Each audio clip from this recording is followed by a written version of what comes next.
할렐루야. 한번 고백합시다. 하나님의 일반 은혜와 특별 은혜. 일반 은총, 특별 은총 이렇게 표현하는데요. 다시 한번 고백합시다. 하나님의 일반 은혜와 특별 은혜. 아멘. 자, 우리가 읽어본 본문을 통해서 우리가 두 가지를 살펴볼 것인데요. 첫 번째는 따라합시다. 언약에 신실하신 하나님. 그렇습니다. 하나님은 언약에 신실하시다. 신실하다.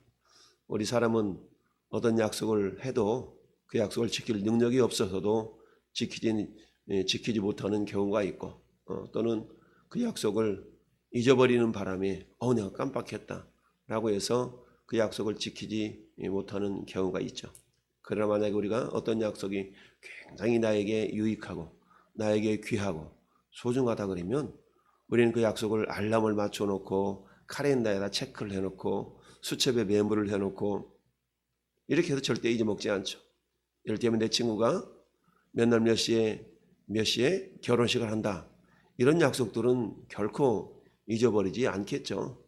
그런데 그 결혼식의 대상이 본인이라 그러면 더더욱 그 약속은 잊을 수가 없겠습니다. 마찬가지로 성경에는 수많은 약속이 있다라고 했습니다. 특별히 8,000가지 이상의 하나님의 약속이 있는데요. 그 약속은 우리에게 복으로 다가오는 경우가 대부분입니다.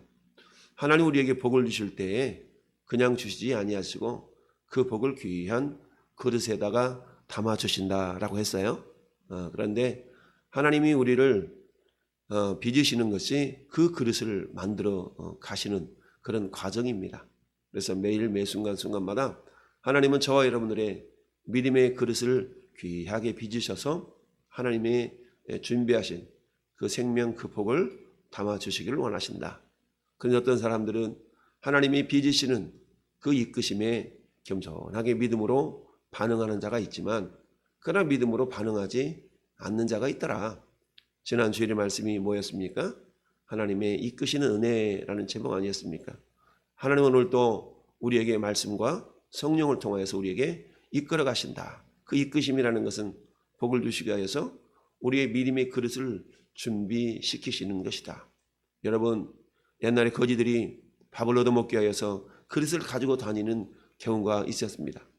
아무리 거지를 할지라도 자기가 먹을 그 밥그릇만큼은 깨끗하게 비워서 자기가 얻을 그 음식을 그곳에 담아서 먹어야 됐죠.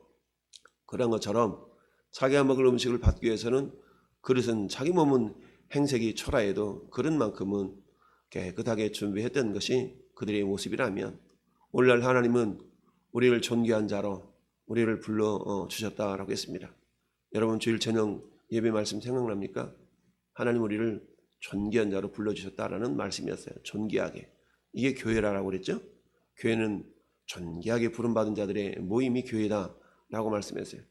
세상에서는 약하고 부족하고 흠이 많은 그런 사람들이 할지라도 우리 주님의 보혈로 다 씻으셔서 우리가 그리스도 예수 안에 들어오는 그 순간부터 하나님은 나의 사랑 나의 어여쁜 자야 너는 나의 존귀한 자다라고 주님이 인정해 주신다라고 말씀을 드렸죠.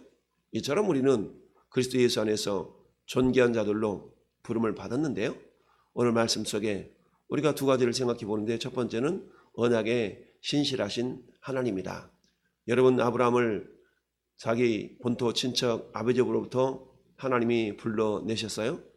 가나안 땅으로부터 약 1600km 떨어져 있는 그 갈대아 우르 지방에서 아브라함을 불러내신 하나님은 중간 기착지인 하란 땅에서 아브라함의 아버지 데라를 이제 거기서 떼어놓고 다시 아브라함을 부르셨지만 아브라함은 그곳에서 자기 조카 롯과 함께 가나안 땅으로 오게 됩니다. 하나님은 창세기 12장 2절에서 아브라함에게 축복의 약속을 맺으시죠. 내가 너로 많은 민족의 조상이 되게 하겠다. 너로 많은 사람들이 복을 받게 하겠다. 너는 복이 될지라 라고 하나님이 약속을 맺으셨죠. 이때 아브라함의 상태는 나이가 75세요. 하라의 나이는 65세였더라. 이때의 아브라함과 사라의 생물학적인 몸의 상태는 자녀를 갖기는 좀 나이가 든 그런 상태다라고 성경은 말씀을 합니다. 그런데 하나님의 약속은 어때요? 반드시 이루어지신다라는 것이 성경의 진리죠. 그야말로 아이를 낳을 수 없을 정도까지 그 나이가 먹었고 사라의 태가 닫혀져 있다는 것을 본인들은 느꼈어요. 그럼에도 불구하고 하나님은 그 아브라함과 사라에게 차츰차츰 믿음을 갖추어 가시는데요. 그 믿음은 뭡니까?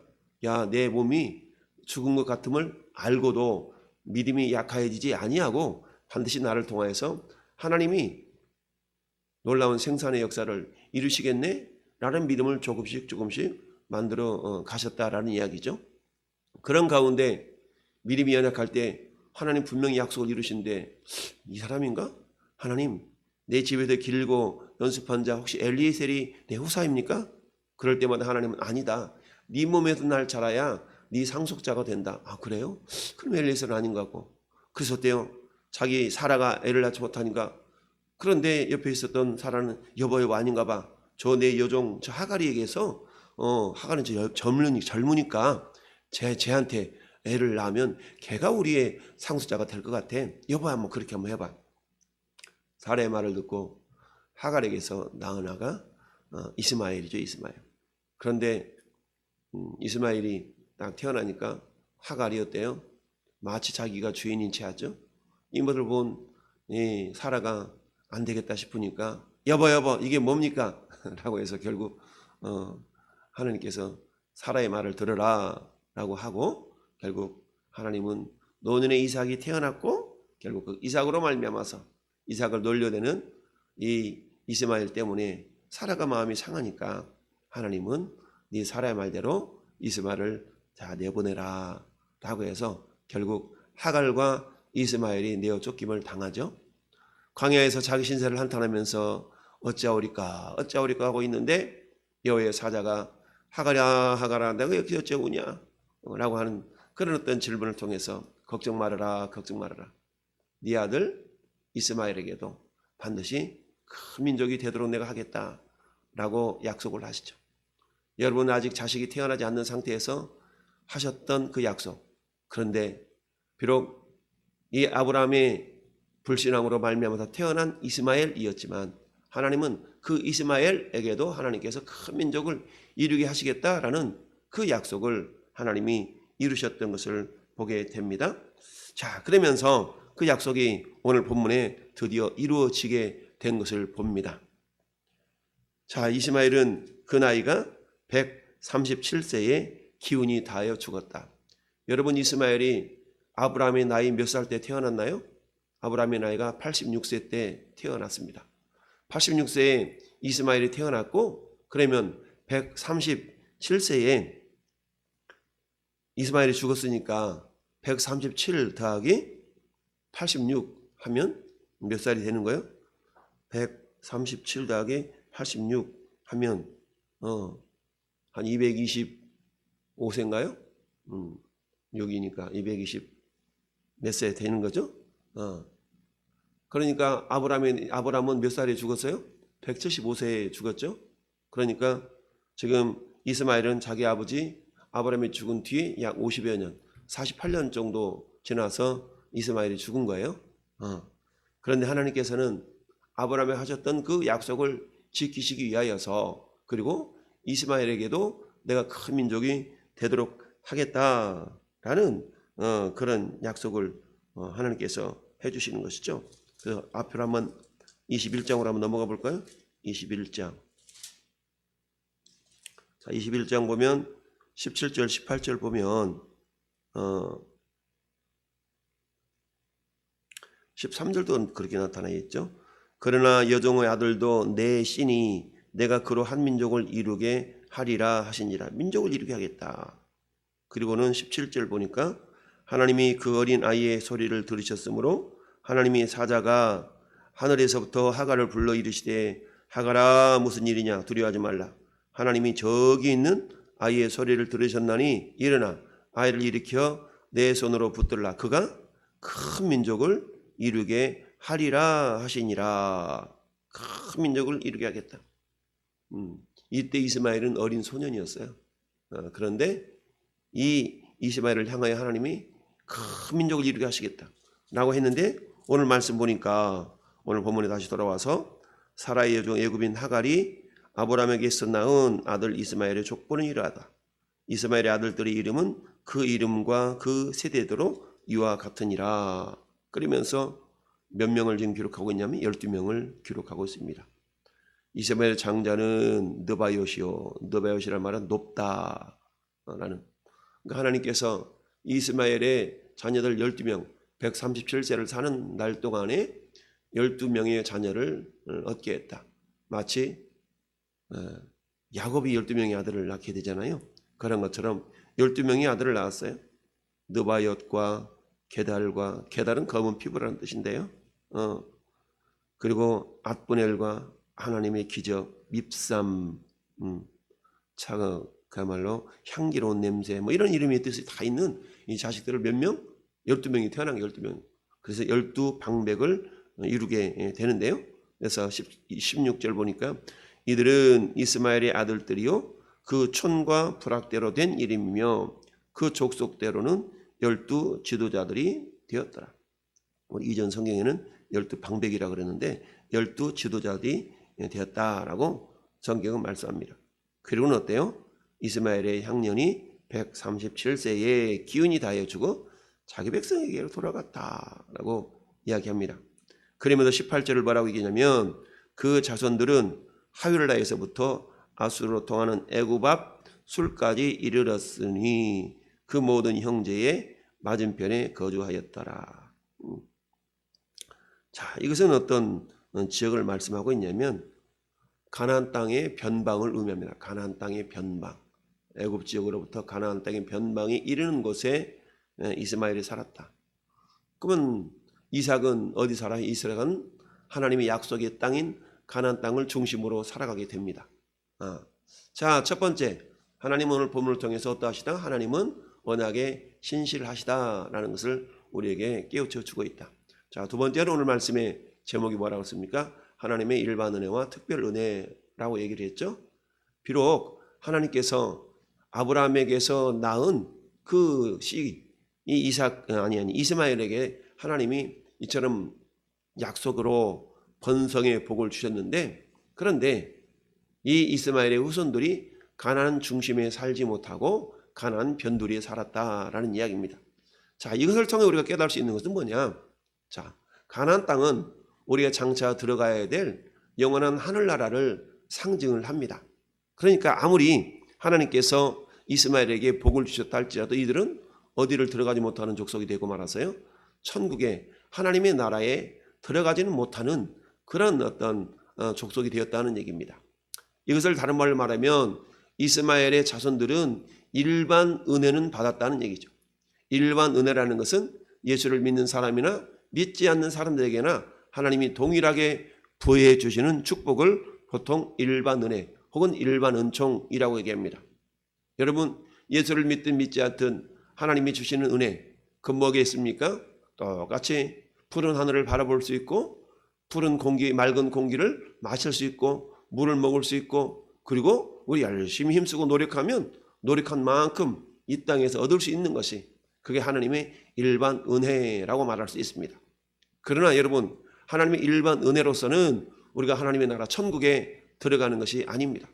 천국에 들어가는 것은 특별 은혜라는 특별 은총을 통하여서 우리가 하나님의 나라에 들어가게 되는 것이죠.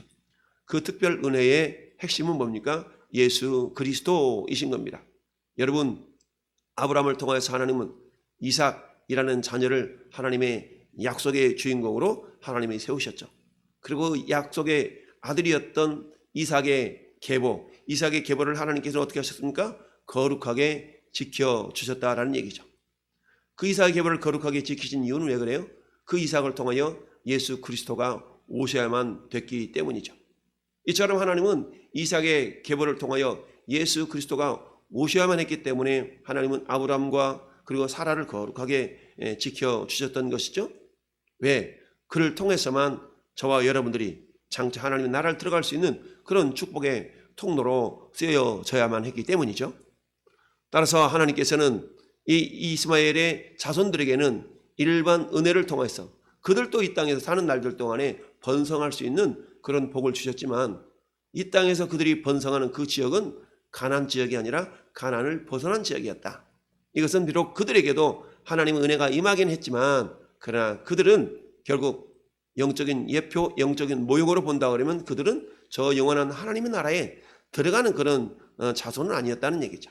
그러나 하나님께서 사라에게 주셨던 이삭의 후손들을 통해서는 하나님께서는 그 씨앗으로 오실 예수 그리스도를 통하여서 하나님의 나라에 들어가는 그런 축복의 통로로 이삭은 쓰임을 받았다라는 이야기입니다.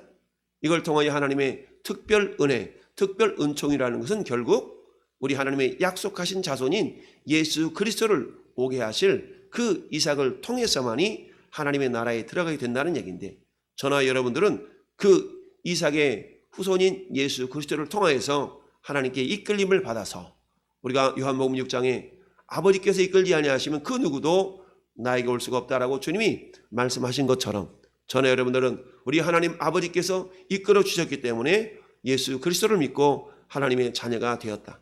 천국 백성이 되었다라는 얘기입니다. 이것이 뭐라고요? 하나님의 일반 은총이 아닌 특별 은총의 자녀들이 된 것입니다.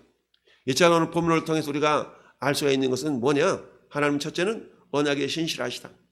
우리는 이 언약에 신실하신 하나님께서 신문대로 거두게 하시는 그 자연법칙, 하나님 오늘날에도 전에 여러분들이 어떻게 무엇을 위하여 살아갈 것인가를 우리 주님이 우리에게 여쭈어봅니다.